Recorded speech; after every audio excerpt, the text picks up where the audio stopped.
எல்லாரும் பார்த்துருப்பீங்க சிறுவர் துஷ்பிரயோகம்.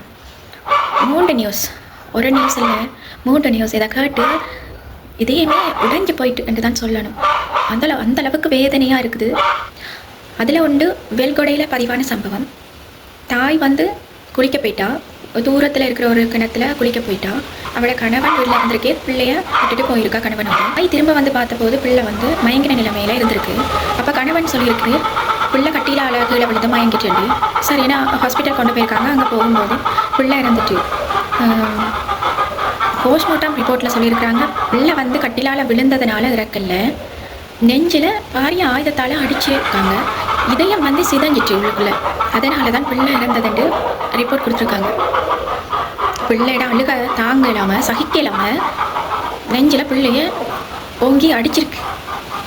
1.5 வயசு பிள்ளை அடிச்சிருக்கு, அதனால் பிள்ளை இறந்துச்சு. இதெல்லாம் கேட்கவே முடியாமல் இருக்குது. அவ்வளோ வேதனையாக இருக்குது. இதெல்லாம் பார்க்க முடியாமல் இருக்குது. இவங்கெல்லாம் மனுஷர்களா? மிருகங்கள் கூட இப்படி செய்யாது. மிருகங்கள் கூட இப்போ மனிதர்கள் மேலே அன்பாக நடக்கிறத நாங்கள் பார்த்து கொண்டிருக்கிறோம். என்ன பாதுகாப்பாக இருக்குது, அன்பாக இருக்குது, அதை பார்க்குறவன். இவங்க மிருகங்கள கேட்டகரியில் கூட எடுக்க முடியாது இப்படியான பிறவிகளை. அடுத்தது இந்தியாவில் நடந்தது. திருமணம் முடிக்க சொல்லி கேட்க பிள்ளை இருக்குது, முடிக்க இயலாதுன்னு சொன்னதுனால பிள்ளைய பல தடவை நிலத்தில் ஓங்கி ஓங்கி அடிக்கிற வீடியோ அது வந்து இப்போ சமூக வலைத்தளங்களில் ஓடிட்டே இருக்குது. பார்க்க முடியலை, ஜீரணிக்க முடியலை, அவ்வளோ வேதனையாக இருக்குது அதை பார்க்கும் போதே. அடுத்தது கணவனை பிரிஞ்சு பிள்ளையோட இன்னொரு திருமணம் முடிச்சு இருந்த ஒரு கேர்ள் கணவனோட சேர்ந்து பிள்ளைய கொடுமைப்படுத்தி 2 கையை முறித்து நெருப்பால் சூடு வச்சு அடித்து கொடுமைப்படுத்தி கொண்டிருக்காங்க. இதெல்லாம் என்ன சொல்கிறது? இந்த சம்பவங்கள்லேருந்து என்ன தெரியுது? நாங்கள் இன்னும் படிப்பினையாக எடுத்துக்கொள்ளலாம். வேதனைப்படுற ஒரு விஷயம் ஒரு பக்கம் இருக்கட்டும், நாங்கள் இந்த சம்பவங்கள்லேருந்து படிப்பினையாக கொண்டு எடுத்துக்கொள்ளணும். முக்கியமாக நான் சொல்ல வந்தது என்னென்னா, கேர்ள்ஸ், அக்கா தங்கச்சி, உங்களுக்காகத்தான் நான் இந்த பதிவை போடுறேன். கணவனை இழந்துட்டு பிள்ளையோட இருக்கிறீங்க, இல்லை கணவனை பிடிக்காமல் கணவனை பிரிஞ்சு பிள்ளையோட போய் இருக்கிறீங்கண்டா, நீங்கள் மறுமணம் முடிக்க போகிறீங்கண்டா கொஞ்சம் யோசிங்க. ஆரம்பத்தில் எல்லாருமே நல்லா தான் கதைப்பாங்க. அவங்களோட பிள்ளைய என் பிள்ளை மாதிரி நான் பார்த்துக்கொள்ளுவேன், நல்லா பார்த்துக்கொள்ளுவேன் தான் சொல்லி வருவாங்க. ஆரம்பம் எல்லாருக்குமே நல்லதாக தான் இருக்கும்.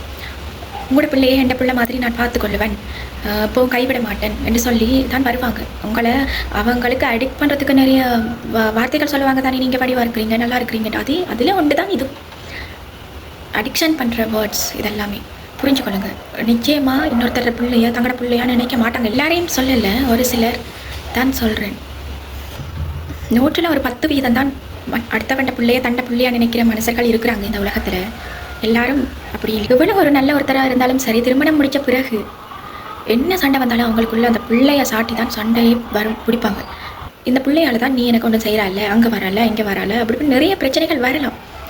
ஆரம்பம் நல்லா இருக்கும், அதுக்கு பிறகு என்னென்ன பிரச்சனை வரும்னு தெரியாதானே. அப்படி பிரச்சனைகள் வர சந்தர்ப்பத்தில் நல்லவன் கூட கெட்டவனாக மாறுவான். என்ன இப்போ யார் எப்படி மாறுவாங்கன்றே தெரியாது. என்ன கருத்து என்னடா, நீங்கள் கணவனை பிரிஞ்சிட்டிங்களா, பிள்ளை இருக்கா, பிள்ளையை பற்றி கொஞ்சம் யோசிங்க. மறுமணம் முடிக்கும் முதல் பிள்ளையை பற்றி கொஞ்சம் யோசிங்க. திரும்ப உங்களோட வாரவர் நல்லவராக இருந்தாலும் சரி, சூழ்நிலை ஒரு நாள் அவரையும் கெட்டவராக மாற்றும். அதுதான் என் கருத்து. பிள்ளையோட கணவனை புரிகிற பெண்கள் முக்கியமாக நீங்கள் யோசிக்க வேண்டியது, ஒரு ஆணோட பக்கத்தில் இருந்தும் யோசிச்சு பாருங்கள். பிரச்சனையால் உங்களை விட்டு பிரிஞ்சு போகிறாங்க, பிள்ளைய உங்கள்கிட்ட லீவ் பண்ணுறாங்க, உங்கள்கிட்ட விடுறாங்க. பிள்ளைய நீங்கள் நல்லபடியாக பார்த்துக்கொள்ளுவீங்க, நல்லபடியாக வளர்ப்பீங்க, பாசமாக இருப்பீங்க, தாய் இருந்து பார்க்குற மாதிரி வராது என்ற ஒரு காரணத்தால் தான் உங்களை விட்டு பிரிஞ்சு போகிற ஆண்களும் பிள்ளைய உங்கள்கிட்ட பாரம் தாராங்கன்னு நம்பிக்கையில் தான் தந்துட்டு போகிறாங்க. அப்போ நீங்கள் என்ன செய்யணும்? இந்த பிள்ளைக்கு ஒரு நல்ல பாதுகாவலராக தான் இருக்கணும். உங்களை விட்டு பிரிஞ்சிட்டாங்கன்றதுக்காக உங்களை விட்டு பிரிகிற ஆம்பளை கெட்டவன் இல்லை.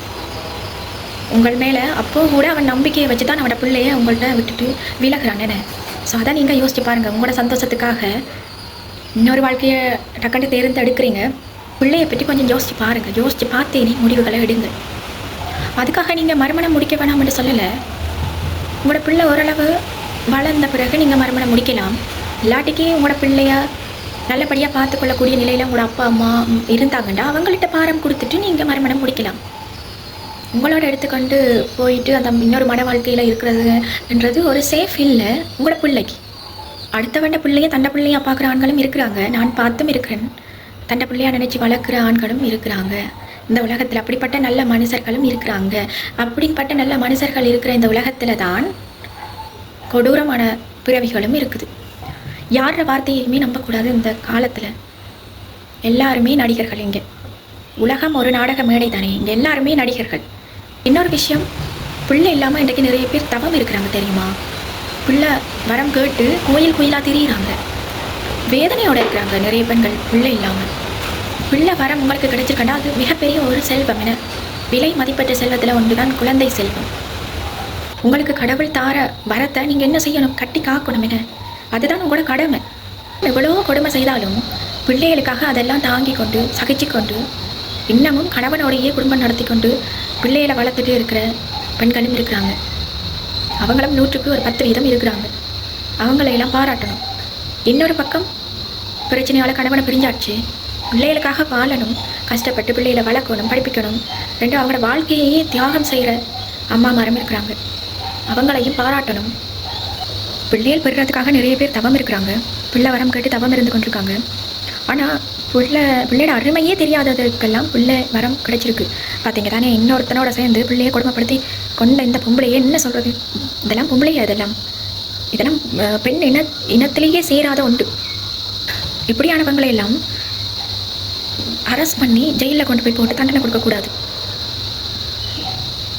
இப்படியான பொம்பளைகளெல்லாம் எங்கள்கிட்ட ஒப்படைச்சிருங்க, நாங்கள் தண்டனை கொடுக்குறோம். அந்தளவுக்கு வேதனையாக இருக்குது. எல்லாருக்கும் மனம் கொந்தளிச்சிருக்கும், எல்லாருக்குமே இந்த விஷயம் பார்த்து மனம் கொந்தளிச்சிருக்கும். தண்டனை நம்ம எங்கட கையால் கொடுக்கணும் போல இருக்குது. அப்படி இருக்குது. ஆண்கள் இன்னொருத்தண்ட மனைவியை உங்களோட மனைவியாக ஏற்றுக்கொள்கிற மனநிலை வார உங்களுக்கு ஏன் இன்னொருத்தண்ட பிள்ளையை உங்களோட பிள்ளையாக ஏற்றுக்கொள்கிற மனநிலை இல்லை? உங்களுக்கு பெட் வளர்க்கணும் வேண்டாம், காசு கொடுத்து நாய்க்குட்டி வாங்கி வளர்க்குறீங்க. அதென்ன நீங்கள் பெற்றதா? அது ஒரு நாய் பெற்றது தானே. அதுவும் அது மனித இனமே இல்லை. ஆனால் அதையே அது உங்களோட பிள்ளை மாதிரி வளர்க்குறீங்க, பாசம் காட்டி காசு செலவழித்து இதுக்கு சாப்பாடெல்லாம் கொடுத்து வளர்க்குறீங்க. அதையெல்லாம் ஏற்றுக்கொள்கிற நீங்கள் ஏன் இன்னொருத்தட்ட பிள்ளையை ஏற்றுக்கொள்கிற இல்லை? மனைவியை இழந்து பிள்ளைகளோட தனியாக வாழ்கிற ஆண்களும் இருக்காங்க. அவங்கள திருமணம் செய்கிற பெண்கள் அவங்க கணவண்ட பிள்ளைகளை கொடுமைப்படுத்துகிறேன், சித்தி கொடுமை. எல்லாரும் வெளிக்கிட்டு கோயிலுக்கு போவாங்க, விழுந்து விழுந்து சாமி கும்பிடுவாங்க. ஆனால் சாமியில அருள் யாருக்கு கிடைக்கும் தெரியுமா? எல்லா உயிர்கள் மேலேயுமே அன்பு செலுத்துறவங்களுக்கு தான் கிடைக்கும். எல்லா மதமும் என்ன சொல்லுது தெரியுமா? எல்லா மதமும் போதிக்கிற ஒரு விஷயம், எல்லா உயிர்களிடத்திலையும் அன்பு செலுத்துதலே இறைவனை வணங்குவதற்கு சமமாம் என்று சொல்லுது. நானும் எதிர்பார்க்குறேன், இந்த உலகத்தில் எல்லாருமே நல்லவங்களாக இருக்கணும், நல்லவங்களாக நடக்கணும், நல்லதையும் நடக்கணும் மட்டும் தான் நானும் இந்த உலகத்தில் எதிர்பார்த்து வாழ்ந்து கொண்டு இருக்கிறேன். கெட்டவங்களையெல்லாம் பார்க்கும்போது கவலையாக இருக்குது. ஏன் இப்படி எங்கட மனசை நல்லவங்களை படைச்சிட்டு ஏன் கெட்டவங்களையும் படைச்சிருக்கணும்?